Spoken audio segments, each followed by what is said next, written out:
지난 주일에 저는 요한계시록 1장을 통해서요, 예수님이 어떤 분이신지를 소개해 드렸는데요. 이것이 이제 그 당시 핍박받는 성도들에게 얼마나 커다란 격려와 힘이 될 것인지 살펴봤습니다. 오늘은 이제 그에 이어서요, 처음부터 끝까지 주님과 함께 걸어라, 주님과 함께 하라, 이런 제목으로 하나님 말씀을 증언하겠습니다. 여러분, 예수님이 어떤 분이신지를 구체적으로 아는 것은 오늘의 힘든 현실을 사는 우리 크리스찬들에게 참으로 커다란 힘이 됩니다. 여러분, 저는 요한계시록이라는 이 성경의 마지막 책이 마지막 날들을 살고 있는 우리 성경 신자들이 부지런히 읽고 공부해야 될 책이라고 확신합니다. 여기 계신 분들 중에서 그 C.S. 루이스의 소설 나니아 연대기란 이 영화를 보신 분이 많이 계실 겁니다. 아마 오늘 이제 주일학교 초등부 시간에 이 영화를 보기로 이제 했다고 들었는데요. 저나 저희 아이들은 최소한 5번 이상은 본 영화입니다. 이런 내용이에요. 그러니까 이게 내용 자체가 2차 세계대전 당시 영국 런던의 폭격을 피해서 시골집으로 피난 간 아이들의 이야기가 나와요. 근데 그 시골집 그 옷장이 바로 신비한 나니아의 세계로 가는 비밀 통로가 됩니다. 그래서 현실 세계에서는 전쟁의 참상에 시달리고 있는 어린 아이들, 연약한 아이들이지만 나니아의 세계로 들어가게 되면 강한 전사가 되어서 악한 군대를 물리치고 왕이 되어 다스리는 그런 위험을 보입니다. 이게 나니아 연대기의 내용이거든요. 근데 요한계시록은 당시 핍박받던 크리스찬들에게 나니아의 세계로 가는 비밀 통로와 같은 그런 책이었습니다. 당시 눈에 보이는 현실은요, 서슬퍼런 로마 제국의 그 위세에 눌려서 너무나 비참했습니다. 근데 성경을 열면 하늘문이 열리면서 우리가 섬기는 예수님께서 얼마나 위대하신 분이신지를, 얼마나 영광스러운 그런 분이신지를 보여주기 때문이라는 거죠. 성경을 피면요. 그래서 이 영광의 계시를 받는 순간 그다음에 성도들의 삶은 소망으로 가득하게 됩니다. 2022년을 우리 베다니 성도님들 모두 이 요한계시록을 통해서 그 영광을 볼 수 있게 되기를 간절히 원합니다. 여러분, 이 영광을 보면 오직 하나님의 백성만이 볼 수 있는, 그러니까 세상이 알 수 있는 그 영광을 보면 우리의 삶은 확연히 달라질 것이기 때문입니다. 오늘은 8절에 나타난 예수 그리스도의 그 모습에 집중하기 원합니다. 여기 이제 8절에 보시면 다시 한번 읽겠습니다. 시작. 나는 알파와 오메가요, 시작과 끝마침이라. 지금도 있고 전에도 있었고 앞으로 올 주 곧 전능자가 말하노라. 여기 사도 요한은요, 주 예수님을 가리켜서 지금도 있고 전에도 있었고 앞으로 올 주 곧 전능자가 말하노라, 이렇게 소개하고 있습니다. 근데 참 흥미로운 표현이 뭐냐면 성령님께서 제일 먼저 지금도 있고를 제일 먼저 강조하고 계심을 보게 됩니다. 지금도 있고. 하나님께서는요, 과거와 현재와 미래를 통틀어 항상 존재하시는 분이심을 말해줍니다. 우리는 지금 살아생전에 이제 코로나 팬데믹이 이제 2년이 넘어가면서 이렇게 힘들고 어려운 때가 없었다고 하지만 실은 과거에는 이보다 더 힘든 때가 너무너무 많았습니다. 하나님은 그것을 다 보아오셨고 다 보고 계십니다. 근데 8절에서 주님께서는요, 자신을 가리켜서 지금도 있고 전에도 있었고 앞으로 올 주, 이렇게 지금 표현하고 있습니다. 이 내용이 이제 4절에서도 나와요. 4절에서도 나옵니다. 4절에 보시면 지금도 계시고 전에도 계셨고 앞으로 오실 분 나오죠. 4절에 나옵니다. 근데 좀 이상하죠? 영원하신 하나님을 표현하려면 과거, 현재, 미래의 수로 표현하는 것이 자연스럽습니다. 즉 전에도 있었고 지금도 있고 앞으로 올 주, 이렇게 해야 되지 않을까요? 그래서 요한계시록 4장 8절에 보시면 그렇게 표현하고 있습니다. 여기 이제 지금 주님께 찬양을 하지 않습니까? 내 생물이 찬양하는데 그분은 전에도 계셨고 지금도 계시고 앞으로 오실 분이시라 말씀하고 있습니다. 이게 더 자연스럽잖아요. 그런데 요한은 요한계시록 1장 그 오프닝을 장식하는 말씀을 할 때 지금도 있고, which is, 지금도 있고라는 현재 하나님을 제일 앞에 놓았다는 것, 이것은 다름 아니라 강조를 위한 겁니다. 강조. 여러분, 이 당시에 초대교회 성도들은요, 엄청난 박해상에 있었습니다.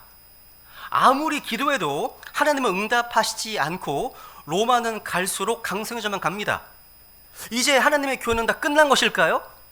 홍해를 가르시고 이집트의 전차들을 전멸시키셨던 하나님 이제 안 계신 것일까요?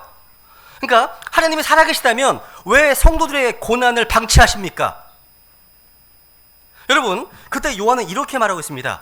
지금도 있고 그러니까 하나님은 살아계시다는 거예요. 이걸 강조하는 겁니다. 그 능력 그대로, 그 영광 그대로 주님은 살아계시다는 겁니다. 그걸 강조하기 위해서 지금도 있고라는 말을 제일 먼저 앞에 표현한 것이라고 저는 믿습니다. 지금도 있고. 이런 맥락에서요, 바로 다음에 주 곧 전능자란 말 나오죠. 보시면 지금도 있고 쭉 얘기하시면서 이제 주 곧 전능자란 말씀이 나옵니다. 전능자. 따라해 보실까요? 전능자. 여러분, 능력이 많은 것하고요, 전능은요 하늘과 땅 차이입니다. 로마의 황제는 능력이 많습니다. 백악관과 청와대에는 능력이 많습니다. 이 세상의 통치자들과 글로벌 엘리트들은요 능력이 많습니다. 그러나 하나님은 올마이티, 전능하십니다. 온 우주 만물과 역사를 다 통치하시는 분이십니다. 주님께서는 사도 요한과 교회들에게 하나님의 전능하심을 묵상하고 눈에 보이는 왕들과 이런 죄국의 능력을 겁내지 말라고 하는 겁니다. 아무리 힘들고 어려운 일을 겪고 있다 하더라도 예수 그리스도 안에 있으면 우리는 복된 소망이 있습니다. 그래서 이런 상황과 환경, 문제를 바라보는 것보다 다시 오실 전능하신 주님, 그분의 높고 위대하심을 묵상하라는 것입니다. 그게 훨씬 유익하다는 거죠. 그죠? 여러분, 그 당시 핍박이 너무나 심해서 하나님의 사랑을 의심하고 하나님의 능력을 의심하는 데까지 간 성도들이 있을 거예요. 그런데 성도들에게 자신이 말씀하신 모든 것을 반드시 이루실 분, 전능자라는 말을 통해서 다시 한번 확인시켜주고 있는 겁니다. 전능자. 오늘 본문 이제 8절 다시 보세요. 다시 읽습니다. 시작. 나는 알파와 오메가요 시작과 끝마침이라. 지금도 있고 전에도 있었고 앞으로 올 주 곧 전능자가 말하노라. 나는 알파와 오메가요 시작과 끝마침이다 말씀하시네요. 알파와 오메가는요 그리스어 알파벳의 첫 번째 글자와 마지막 글자입니다. 이것이 이제 우리나라 한글로 치면 기역에서 희읍까지, 영어로 말하면 A부터 Z까지 이렇게 얘기할 수 있습니다. 그러니까 알파와 오메가라 하면요 하나에서 10까지, 즉 모든 것을 말하는 겁니다. 그래서 여러분, 영어의 철자인 알파벳은요 그리스어 알파 그리고 그리스어 베타, 이 베타의 합성어입니다. 알파벳입니다. 그죠? 예수님은 알파벳의 처음이고 마지막이십니다. 영어에서 처음부터 끝까지, 그러니까 모든 거란 말을 할 때 from A to Z 이렇게 하죠. 이 이름을 자동차에 쓰잖아요. 요즘 안 나올 것 같은데 아토즈란 그 ATOZ라는 거 차 있죠. 여러분, 차를 사시면 그 차 사시기 바랍니다. 경차거든요. 이름 너무 좋아요. 이름만 좋아, 이름만. 그죠? 아토즈. 근데 예수님은 from 알파 to 오메가십니다. 알파 to 오메가. 요한계시록에서는요 주님께서는 4번에 걸쳐서 나는 알파와 오메가라고 말씀하십니다. 계시록 1장 8절, 1장 11절, 21장 6절, 또 13절 나옵니다. 여러분, 알파와 오메가에 대한 설명이 아까 얘기했던 것처럼 이 시작과 끝마침입니다. 그러니까 우리는 성경을 달리 해석할 필요가 없습니다. 성경 스스로 정의해주고 있잖아요. 주님께서는 알파와 오메가의 뜻이 무엇인지 이 말씀 안에 다 담아 놓으셨습니다. 자체 4장 사전으로요. 뭐예요? 시작입니다. 알파는 시작이고요, 오메가는 끝마침인 겁니다. 그죠? 우리 주님께서는 모든 것의 처음이시고 마지막이십니다. 이것이 이사야서 44장 6절에 기록된 주 하나님, 여호와 하나님을 보여주는 겁니다. 한번 이사야서 44장 6절 읽습니다. 시작. 이스라엘의 왕, 주, 곧 그의 구속자이신 군대들의 주가 이같이 말하노라. 나는 처음이요 나는 마지막이니라. 나 외에는 신이 없느니라. 되어 있죠. 여기 나는 처음이요 나는 마지막이다. 지금 누가 하신 겁니까? 이스라엘 왕께서, 주님께서, 또 군대들의 주께서 하신 말씀입니다. 그러니까 예수님께서 나는 처음과 마지막이다, 알파 오메가다, 이 말씀은 예수님께서 주 하나님이심을 지금 보여주는 구절입니다. 예수 그리스도의 신성을 선포하신 겁니다. 그죠? 예수님은 모든 것의 처음이십니다. 예수님보다 앞선 것은 없어요. 예수님 이전은 없습니다. 시작이시고 끝마침이시기 때문에 그렇습니다. 여러분, 알파와 오메가는 처음부터 끝까지 완전하신 예수 그리스도를 보여주는 거예요. 그렇기 때문에 이 세상에는요, 딱 두 가지 의견만 있을 뿐입니다. 하나는 완전하신 주 예수님의 의견이고, 또 하나는 틀린 의견입니다. 둘 중 하나예요. 틀린 거예요. 세상 모든 사람이 예수님과 다른 말을 한다, 그것은 세상 모든 사람이 틀린 거예요. 틀린 겁니다. 왜냐하면 알파와 오메가신 예수님은 완전하시고 절대로 틀리지 않으시기 때문에. 그죠? 특별히 우리가 하나님에 대해서 알고자 할 때는 더더욱 그렇습니다. 요한복음 14장 6절 읽습니다. 시작. 예수님께서 그에게 이르시되 내가 곧 길이요 진리요 생명이니 나를 통하지 않고는. 아멘. 여러분, 알파와 오메가이신 분은요, 알파, 오메가, 성경의 글자, 레터 글자잖아요. 성경의 글자이며 또 말씀이신 단어이시기도 하시고, 동시에 이 성경 기록의 저자십니다. 알파 오메가는 글자잖아요. 근데 예수님은 또 말씀으로 오신 하나님이십니다. 그분의 이름이 하나님 말씀이십니다. 그리고 또 그분은 이 성경 기록의 저자십니다. 저자예요. 그러므로 먼저 우리가 아이들한테 글자를 가르쳐 주잖아요. 글자를 가르쳐 줘야지 단어를 구사할 수 있고, 단어를 구사해야지 뭔가 의미를 이해하지 않습니까? 마찬가지예요. 글자이신 예수 그리스도를 믿어서 구원받아야만 이 성경 말씀들을 읽고 이해할 수가 있습니다. 구원받지 못하면요, 성경 읽어도요, 검은정색 글자와 흰색 몇 개밖에 안 보여요. 이해를 못합니다. 거듭나기 전까지는요, 하나님의 말씀에 까막 눈이 될 수밖에 없죠. 한마디로 구원을 받아 성경을 이해할 수 있고 하나님을 참으로 알 수 있다는 말이죠. 여러분, 예수님 밖에서 하나님을 알려고 하는 것은 불가능합니다. 예수님을 통하지 않고 하나님께 간다? 불가능합니다. 하나님 아버지라는 모든 지식은요, 아들이신 예수님을 통해서 나옵니다. 예수님을 자신의 구주로 영접해서 거듭나면 성경을 보는 눈이 열리기 시작합니다. 제가 중학교 2학년 때 처음으로 성경을 받았거든요. 킹제임스 성경. 기도 옆에 나온 이 파란색. 학교에 등교를 하는데 누가 주더라고요. 나눠주더라고요. 신약성경 마태복음 1장 읽다가 포기했습니다. 아브라함이 이삭을 낳고 이삭이 야곱을 낳고 야곱이 쭉 나오잖아요. 이게 뭐야 도대체. 그냥 덮어버렸습니다. 야, 구원받고 나니까 이게 얼마나 소중한 말씀인지. 낳고 야, 예수 그리스도의 세대에 있으면 죽지 않는구나. 생명이 왕노릇하는 거구나. 이걸 이제 다 연관이 되니까 얼마나 놀라운 말씀입니까? 그죠? 여러분, 알파벳의 용도가 뭐예요? 용도? 의사소통입니다. 의사소통입니다. 글자를 통해서 다른 사람에게 어떤 메시지를 전하고 알 수 있게 하는 것 아닙니까? 그죠?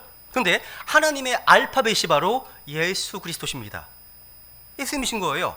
그래서 히브리서 1장 2절에 보시면요, 이 마지막 날에는 자신의 아들을 통해 우리에게 말씀하시고, 그러니까 하나님의 알파벳이신 예수님을 통해서 말씀하시네요. 그러니까 하나님께서는 예수님을 통해서 우리에게 말씀하시고 의사를 전달하시는 겁니다. 또한 알파벳은요, 계시의 수단입니다. 보통 이제 우리가 이제 신학에서는 이 하나님 말씀을 특별 계시의 완성이다 얘기하지 않습니까? 근데 이 특별 계시는 글자로 되어 있습니다. 약 300만 글자입니다. 단어로 말하면 78만 8,258단어입니다. 31,102구절입니다. 근데 이 하나님 글자로 되어 있잖아요. 근데 이 글자는 바로 계시의 수단인 거, 수단. 그래서 요한복음 1장 18절에 보시면 읽습니다. 시작. 아무도 어느 때나 하나님을 보지 못하였으되 아버지 품속에 계신 독생자께서 그분을 밝히 드러내셨느니라 되어 있네요. 여러분, 예수님께서는 바로 하나님의 신성과 관련된 모든 것을 남김없이 계시해 주셨습니다.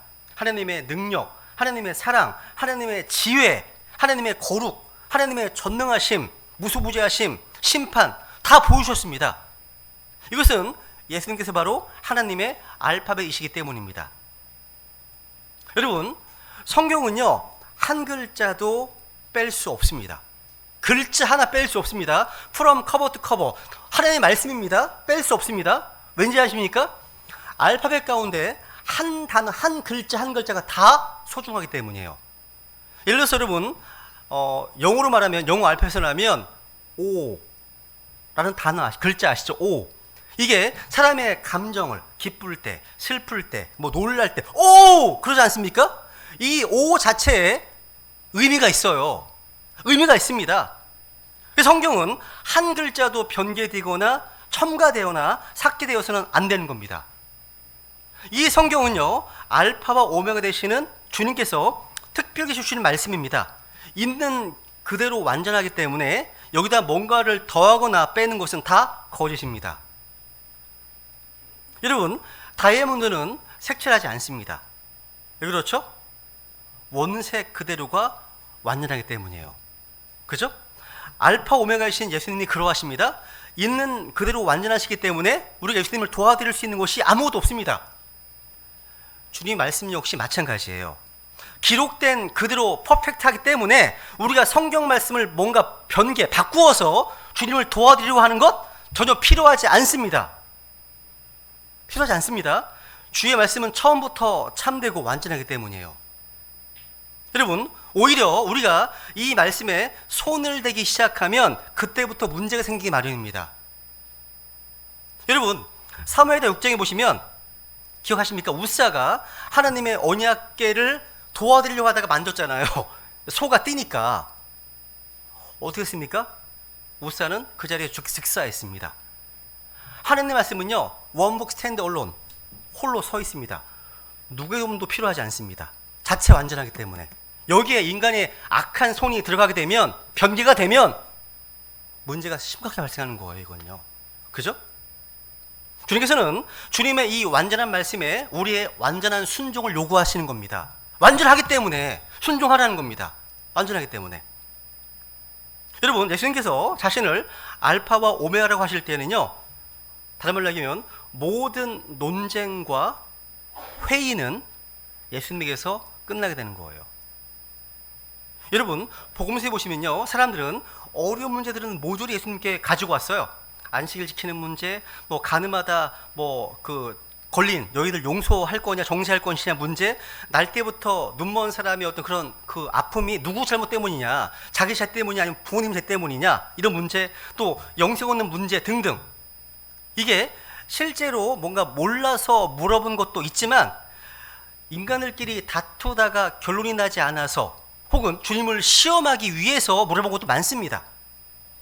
그러니까 엄청 어려운 문제들이 그 당시에, 그죠? 하지만 이유가 어찌되었든 간에 그 어려운 문제들이 예수님 앞에 가기만 하면 너무 간단하고 너무 명확하게 정리가 끝났습니다. 그냥.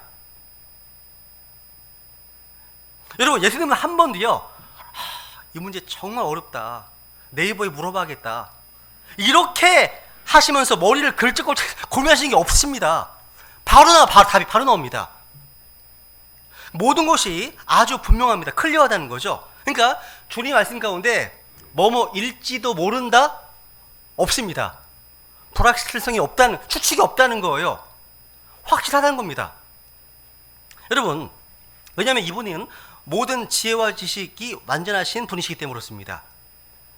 여러분, 오늘날 제 기억 가운데 법대 교수분들께서 강의하는 도중에 죽음과 관련된 어떤 정의를 내릴 때 엄청 애매하게 엄청 어려워합니다. 그러니까 뭐 다수설이 있고 소수설이 있고 법원의 판례가 어떻고 막 일합니다. 저는 솔직히 실망스러울 때가 많아요. 뭐 내사설, 뭐 심장박동 종료설, 맥박 종료, 되게 다양하거든요. 그러니까 성경처럼 죽음에 대한 성경적 정의가 분명한, 죽음은 혼과 영이 몸에서 분리되는 것, 이게 죽음의 성경적 정의거든요. 이런 정의를 놔두고서 인간들끼리 이제 뭐 인간의 학설을 막 소개하는 거예요. 되게 몸이 실망한 적이 있습니다. 그러니까 무엇이 확실히 옳은지 확신이 없는 듯한 모습을 보일 때 실망할 수밖에 없어요. 근데 여러분, 사실 자신 있게 이건 이거야 라고 결정 내리고 결론을 내릴 수 있는 존재는 처음부터 끝까지를 알고 계시는 완벽한 존재뿐입니다.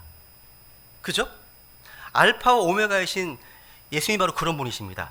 그래서 그분에게서 모든 논쟁이 끝나고요, 마침표가 찍히는 거예요. 처음과 끝마침이 되시고 알파와 오메가이신 주님께서 결론을 내어주기 때문에. 그럼 두 번째로요, 우리 예수님은요, 시간의 주인이십니다. 시간의 주관자이십니다.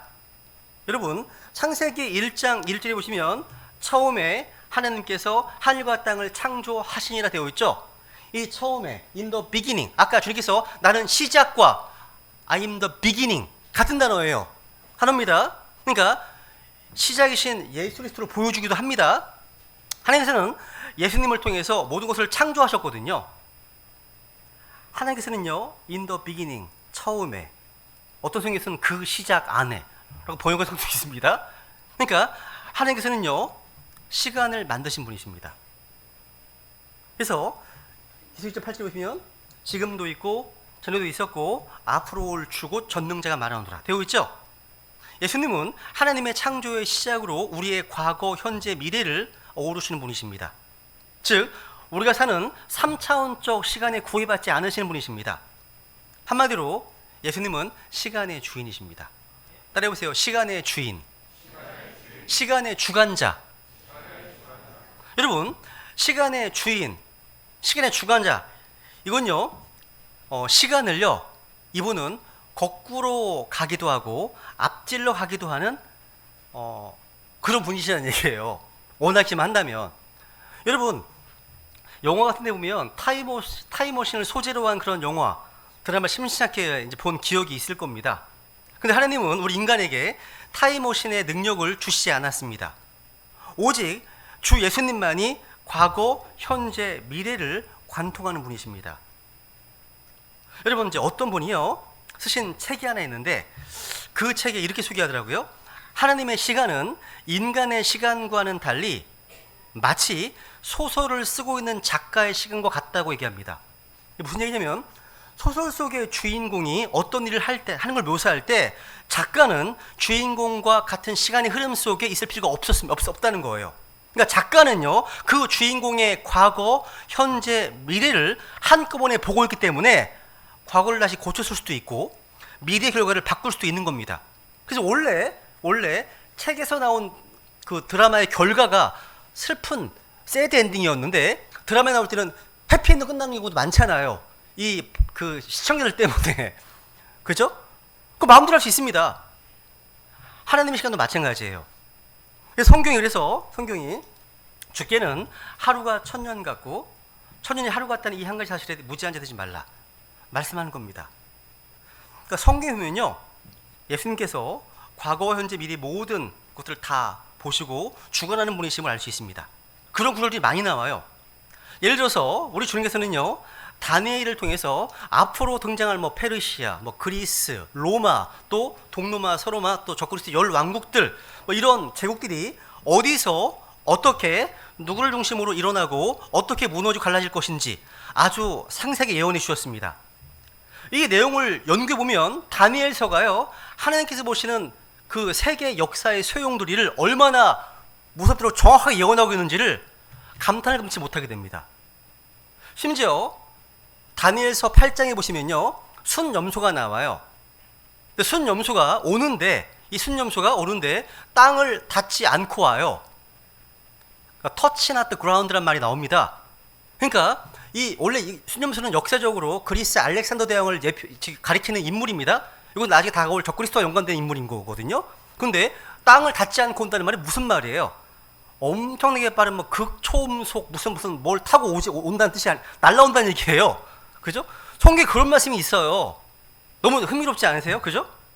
여러분, 구약 성경에는요, 이런 식으로 앞으로 다가올 일들에 대한 수많은 예언이 있어요. 약 800가지 예언이 있습니다. 근데 구원받지 못한 사람들에게는 아주 우울하고 어둡고 부정적인 예언이 가득합니다. 여러분, 근데 그 예언들이 성경에는 마치 이루어진 것처럼 언제, 어디서, 누가, 어떻게, 왜 그렇게 하는지를 기록해 놓았는데, 놀랍게도 이런 것들이 다 수백 년 뒤에 그대로 다 이루어졌습니다. 그러니까 800개 예언 가운데 300개 예언은 다 그대로 이루어졌습니다. 500개가 남아 있습니다. 예를 들면 이사야서 7장 14절 한번 보세요. 한번 이사야서 7장 14절. 이사야서 7장 14절 보시면요, 아래 읽습니다. 시작. 그러므로 주께서 친히 한 표적을 너희에게 주시리니 보라, 처녀가 수태하여 아들을 낳고 그의 이름을 임마누엘이라 하리라 되어 있죠. 이런 예수님의 탄생 예언도요, 실제 이 예언이 이루어지기 700년 전에 이사야를 통해서 예언해 주신 겁니다. 이사야에서 예언된 말씀입니다.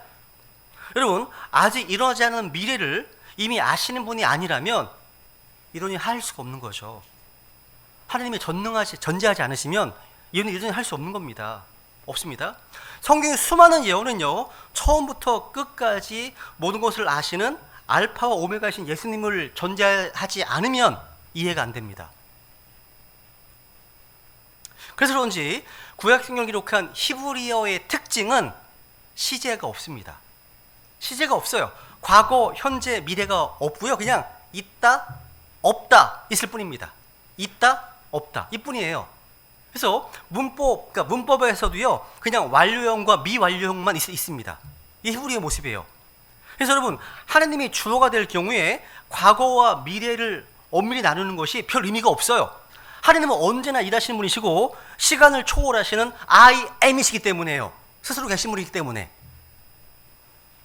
여러분, 생각해 보세요. 예수님은 배고픈 5천 명의 군중 앞에서 오병이어 기적을 행하실 때 제일 먼저 감사 기도부터 하셨습니다. 기억하시죠? 감사 기도부터 하셨습니다. 그러니까 아직 이루어지지 않은 미래의 기적이 이미 예수님께는요, 과거 완료이기 때문입니다. 이걸요. 또 여러분, 성경에 보면요, 아브라함이 하나님, 이삭이 하나님, 야곱이 하나님 이런 표현을 자주 보게 됩니다. 여러분, 아브라함과 이삭과 야곱은요, 각기 서로 다른 시대에서 다른 인생을 산다고 우리 생각하지만 시간을 주관하시는 하나님, 그러니까 알파 오메가신 주님께서는요, 그들 한 사람 한 사람의 인생을 관통하는 큰 맥을 보셨습니다. 그래서 어떤 거대한 목적을 향해서 이들 한 사람 한 사람의 인생을 쌓아가시면서 나중에 모든 것이 합력해 선으로 일하게 하셨다는 거예요. 이게 여러분, 야곱의 일가족 70명이 이제 이집트로 이주해 가지 않습니까? 하나님께서는 그들 70명이 400년 뒤에 200만 명이 넘는 대민족으로 성장할 것을 보고 계셨습니다. 그러니까 주님께서는 항상 우리가 모르는 빅픽처, 큰 그림을 보고 계셨다는 사실. 하나님께서는요, 출애굽을 감당할 리더로 이제 모세를 부르실 때 나는 아브라함의 하나님, 이삭의 하나님, 야곱의 하나님, 그리고 가나안 땅을 그들에게 주기로 약속하셨음을 말씀해 주셨습니다. 그러니까 포인트가 뭐냐면 사람은 계속 바뀌지만 하나님의 말씀과 그분의 행하신 역사는 영원하다는 겁니다. 여러분, 사실 우리는요, 믿음의 경주에서 우리 이전에 믿음의 선배들이 물려준 바통을 받아서 한 구간을 뛰는 릴레이 경주 주자와 같습니다. 그러니까 우리에게 바통을 넘겨준 믿음의 선배들에게는 감사하는 역사 인식이 있어야 되고요, 우리가 앞으로 바통을 넘겨줄 후배들을 위해서는 최선을 다하는 모습이 있어야 하겠죠. 그죠? 이것을 이제 디모데후서에 이렇게 말씀하고 있습니다. 읽습니다. 시작. 내가 많은 증인들 가운데서 내게 들은 것들, 바로 그것들을 신실한 사람들에게 맡기라. 그들이 또한 다른 사람들을 가르칠 수 있으리라. 여러분, 네가 누굽니까? 디모데입니다.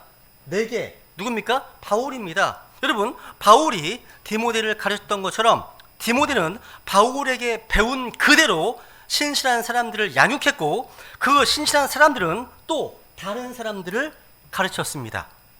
이렇게 하나님의 말씀이 계속해서 전수가 되는 모습을 보게 됩니다. 이게 신약교회가 할 일입니다. 이거 여러분, 우리가 믿음의 선배들로부터 받은 바로 그것들입니다. 여기 바로 그것들이죠. 바뀌면 안 돼요. 전수가 되는데 뭔가 타협하거나 뭔가 변질되거나 그러면 안 됩니다. 동일한 말씀과 동일한 교리가 전수가 돼야겠죠. 바로 그것들을 신실한 사람들에게 맡게 됩니다. 교회가 여러분, 신약교회가 진리의 기둥과 터전이라면 당연히 교회에서 신실한 일꾼들이 배출되어야 되는 겁니다. 그래서 그리스도 복음을 선포하고 말씀을 철저히 가르칠 수 있는 사역자들을 우리나라 곳곳에 보내서 신학교를 세워야 되는 거죠. 여러분, 사람은 계속 바뀌지만 하나님의 사역은 계속 이어져야 하기 때문입니다. 그 사역이요. 아브라함이 한 일이 있었고요. 이삭이 할 일이 있었고요. 야곱이 할 일이 또 달랐습니다.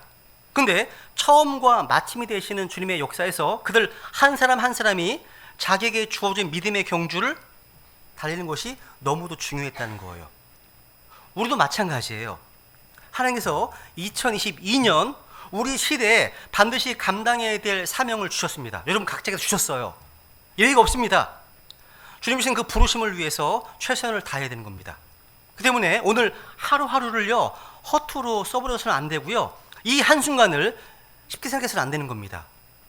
여러분 2022년 1월 9일 오늘 하루를요 주님의 뜻대로 귀하게 살아야 되는 겁니다. 언젠가 시간의 주인이신 주님 앞에 우리가 써버린 시간에 대해서 우리가 책임을 져야 할 것이기 때문에 회개보고 해야 되기 때문에 그렇습니다. 시간 금방 가잖아요. 시간이, 그죠? 이제 세 번째로 이제 예수님은요 우리의 시작과 마침이 되십니다. 이것은 이제 세 부분으로 좀 나누어서 말씀을 증언하겠습니다. 먼저 예수님은요 모든 것의 시작이 되십니다. 모든 것의 시작 되십니다. 계시록 22장 13절 다시 읽어보겠습니다. 시작. 나는 알파와 오메가요 시작과 끝이요 처음과 마지막이라. 우리는 예수님께서요 모든 것의 처음 또 시작 이 대신을 기억해야 됩니다. 여러분 그 시작이 반이란 말이 있죠. 시작이 반이란 말. 실제로 비행기는요 출발해서 이륙할 때 엄청난 양의 기름을 쏟는다고 하죠. 우리가 뭔가를 시작해서 어느 정도 궤도에 올려놓기까지는 너무나 많이 힘이 들어요. 보통 이걸 파운더라고 하죠. 파운더, 개척자, 그죠?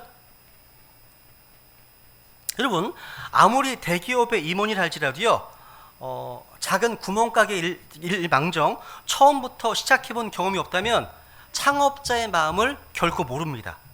그러니까 무언가를 시작한다는 것은요 정말 힘든 일이거든요. 근데 예수님은요 이 세상을 처음 시작하신 분이십니다. 지구뿐만 아니라 온 우주를 예수님이 창조하셨습니다. 아무렇게나 막 만드시고 시작하신 게 아니에요.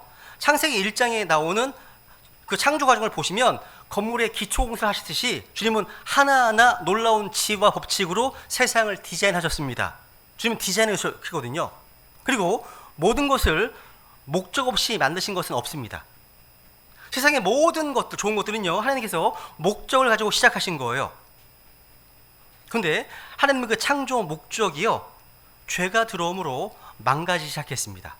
죄가 들어옴으로 첫사람 아담이 선악과를 따먹고 신들과 같이 되려고 하다가 오히려 추락해서 에덴 동산 밖으로 쫓겨났잖아요. 하나님의 처음 창조 목적이 심각하게 손상을 입었습니다. 근데 마지막 아담이신 예수님께서 십자가로 다 회복시키시는 겁니다. 여러분 처음과 마지막이신 예수님은요 처음 창조 목적으로 돌아가는 것을 중요하게 생각하십니다. 이게 무슨 얘기냐면 계시록 2장에 보시면 에베소 교회를 통해서 처음 사랑을 회복하라 이렇게 말씀하십니다. 처음 사랑을 회복하라. 교회도요 하나님이 처음 세우셨을 때 가진 순수함이 있거든요. 근데 세월이 가면서 10년, 20년 이제 세월이 가면서 교회가 그 첫사랑의 정신을 잃어버리고 타락하니까 주님은 처음 사랑으로 돌아가라고 말씀하시는 겁니다. 이것은요 교회를 시작하신 분만이 하실 수 있는 말씀입니다. 처음 사랑, 그죠? 여러분 우리 인생에서 무언가 문제가 생긴다면요 처음 시작하던 때를 기억해야 됩니다.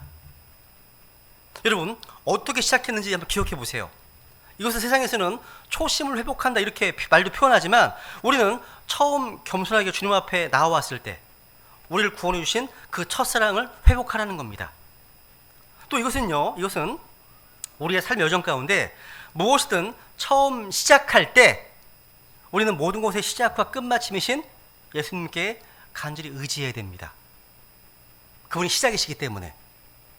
여러분 무엇이든 시작할 때요 방향을 잘 잡아야 되거든요. 이게 인간관계의 시작이든 결혼이든 아니면 사업이든 어떤 사역이든 처음 발걸음을 내딜 때 어떤 틀을 놓고 어떻게 시작하는지가 엄청 중요합니다. 중요하거든요. 그래서 무언가를 시작할 때 알파와 오메가이신 예수님의 지혜를 반드시 구해야 되는 겁니다. 시작할 때요. 여러분, 우리의 부족한 인생 뒤에요, 처음이요 시작이신 예수님을 만나면 새롭게 시작할 수 있게 됩니다. 여러분, 근데 문제가 하나 있어요. 시작이 아무리 좋다고 하더라도요, 마지막이 좋지 않으면 다 잃게 됩니다. 여러분, 근데 그래서 예수님은 모든 것에서도 마지막이 되시기 위해서 하시는 거예요. 처음과 마침, 끝.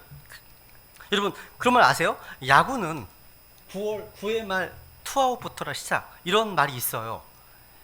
미국의 전설적인 야구 선수 이제 요기 베라의 말이 있어요. 끝날 때까지 끝난 게 아니다, 이런 말이 있습니다. 실제 야구 경기에서요, 다 이기고 하던 경기를 마지막에 어떤 집중력을 놓쳐서 역전당한 경우가 많이 있었다고 하는데요. 그러니까 초반기, 중반기에 잘한다고 방심하지 말고 끝까지 긴장을 놓치지 말고 마무리를 잘해야 한다는 말이죠. 그죠? 우리가 믿음의 경주를 하는 것도 마찬가지예요. 아무리 시작을 기운차게 잘 해도요, 끝까지 완주하는 게 중요하다는 겁니다. 근데 여러분, 제가 지금까지 신앙생활을 하면서 경험한 것은 안타깝게도요, 처음 시작할 때는 흥분해서 열정 가지고 달려가던 사람 중에 끝까지 남아서 경주를 마치는 사람은 소수에 불과하다는 겁니다. 소수에 불과합니다. 우리는 히브리서 3장 14절 말씀을 기억해야 됩니다. 이는 우리가 우리의 확신의 시작을 끝까지 확고히 붙들고 있으면 우리는 그렇게 참여한 자들이 되었기 때문이라. 그러니까 확신의 시작을 끝까지 붙들라고 말씀하시네요. 시작을 끝까지, 시작하고 중도에 포기할 거면 이건 아무 소용 없습니다. 시작을 끝까지 붙들라 말씀하시네요. 또 여기서는 써머나게 말씀하십니다. 너는 죽기까지 신실하라. 그러면 내가 생명의 관을 왕관에게 주리라 말씀하시네요. 죽기까지, 한마디로 무슨 말이에요? 끝까지 신실하라 말씀하시는, 끝까지 신실하라 말씀하시는 겁니다. 이것은 로마 지하 감옥에서요, 죽음을 앞두고 있었던 사도 바울이 자기 마지막 유언과 같은 책 디모데후서에서요, 제자 디모데에게 이렇게 편지를 쓰고 있습니다. 내가 선한 싸움을 싸우고 나의 달려갈 길을 마치고 끝마치고 믿음을 지켰으므로 이후로는 나를 위해 의의 왕관이 예비되어 있나니. 내가 선한 싸움을 싸우고 나의 달려갈 길을 끝마치고 믿음을 지켰으므로. 저는 이 말씀이 요즘 들어서 저에게 큰 울림으로 와닿습니다. 나의 달려갈 길에서 이탈하지 아니하고 중도에 포기하지 아니하고 끝마쳤다 라고 고백하는 것이요, 정말 마음에 와닿습니다. 저 개인적으로요, 바울처럼요, 끝까지 사역의 길을 완주한 후에 지금은 주님과 함께 계시는 믿음의 선배들, 얼마나 대단하고 존경스러운지 모르겠습니다. 여러분, 다메섹 도상에서요, 처음 주님을 만난 이후로 수십 년이라는 세월 동안에 바울은 이 생명의 말씀을 전하기 위해서 열심히 뛰었습니다. 수많은 도시에 가서 믿지 않는 혼들에게 복음을 전파하고 또 구원 성도들에게 하나님의 말씀을 철저히 가르쳐서 양육을 하면서 신약교회를 세웠거든요. 매도 맞기도 하고 돌에 맞기도 하고 쫓겨다니기도 하고 밥을 굶기도 하고 감옥을 갇히기도 하고 배가 단파되는 일을 수도 없이 겪었지만 바울은 결코 포기하지 않았습니다. 포기하지 않았습니다. 알파와 오메가 되신 주님께서 바울로 하여금 끝까지 선한 싸움을 다 싸우고 믿음의 경기를 완주할 수 있도록 도우셨기 때문입니다. 주님께서요. 이제 여러분, 우리 결승 지점이 얼마 남지 않았습니다. 얼마 안 남았습니다. 믿음의 길을 달리고 있는 우리들도 주님께서 도우실 겁니다. 여러분, 인생의 마지막 마침표인 죽음까지도요, 주님이 동행하시며 잘 끝낼 수 있도록 도와주실 겁니다. 여러분, 우리가 죽는 순간요, 내 아내가, 내 남편이, 나의 부모님이, 내 자식들이 함께 갈 수 없습니다. 혼자 가는 거예요. 그 혼자 가는 죽음 가운데 주님께서 우리가 손을 잡아주시잖아요. 마지막까지. 그건 우리 주님이십니다. 그래서 우리가 편할 수 있는 겁니다. 마지막으로 이제 처음부터 끝까지 알파에서 오메가로 향하는 그 중간, 그 과정은요, 중간. 여러분, 장거리 경주에서요, 정말 힘든 구간은 시작할 때도 아니에요. 그리고 끝날 때도 아닙니다. 중간 과정이라고 합니다. 그러니까 시작할 때는요, 새롭게 시작하는 그 흥분에 피곤할 줄을 모릅니다. 끝날 때는요, 이제 고지가 눈앞에 다 보이기 때문에 막판 스포트를 내기 때문에 그래도 괜찮습니다. 하지만 중간 과정은 지루하고 힘듭니다. 이 중간 과정을 인내하지 못하고 중간에 포기하는 사람들이 너무 많다는 거죠. 여러분, 시작할 때 포기하는 사람은 그렇게 많지 않습니다. 별로 없어요. 또 다 와서 끝나갈 무렵에 포기하는 사람 별로 없습니다. 포기하는 사람은 다 중간에 포기해요. 중간에요. 이 중간 과정에서 정말 지치고 힘들 때 알파 오메가이신 주님, 처음과 마침 되시는 주님을 바라보시기 바랍니다. 그러면 독수리같이 날개치며 올라갈 수 있는 그런 새로운 힘을 받게 될 겁니다. 여러분, 시작과 끝마침이신 주님, 시작과 끝마침이신 주님, 이 말은요, 주님께서 시작한 것이 아니면 아무 의미가 없다는 말입니다. 또 주님께서 그분으로 맞춰진 것이 아니라면 또 아무 의미가 없다는 겁니다. 그러니까 주님께서 시작하시는 분이시고 또 마치시는 분이십니다. 그죠? 주님과 함께 시작을 마쳐야 되는 겁니다. 이제 얼마 안 남았어요. 그죠? 조금만 건드시면 돼요. 조금만. 이 조금만이 언제인지 몰라요. 조금만 건드시면 됩니다. 네? 마지막으로 한 구절 읽고 마칩니다. 여기 읽습니다. 빌립보 1장 6절 시작. 너희 안에서 선한 일을 시작하신 분께서 예수 그리스도의 날까지 그 일을 이루시리라는 것, 바로 이것을 나는 확신하노라. 여기서 선한 일이 뭡니까? 선한 일? 우리를 구원하신 일을 말합니다. 우리를 구원하신 주님께서 예수 그리스도의 날까지 그 일을 이루신다. 이것은요, 이제 우리가 이 땅에 살면서 구원받은 사람으로서 모든 영적 싸움을 이겨내고 믿음의 선한 싸움 다 싸우고 천국문에 들어갈 때까지 주님께서 옆에서 함께 하실 것을 말하는 겁니다. 우리 도와주실 거예요. 알파 오메가이신 주님, 처음과 마침이신 주님은요, 우리가 믿음의 기나긴 경주를 하는 동안 옆에서 끊임없이 힘주시고 도와주실 것입니다. 우리 이 시간 종말의 사인이 가득한 이 모든 상황 속에서 우리와 끝까지 동행할 주님이 계셔서 든든하다고 고백하기 원합니다.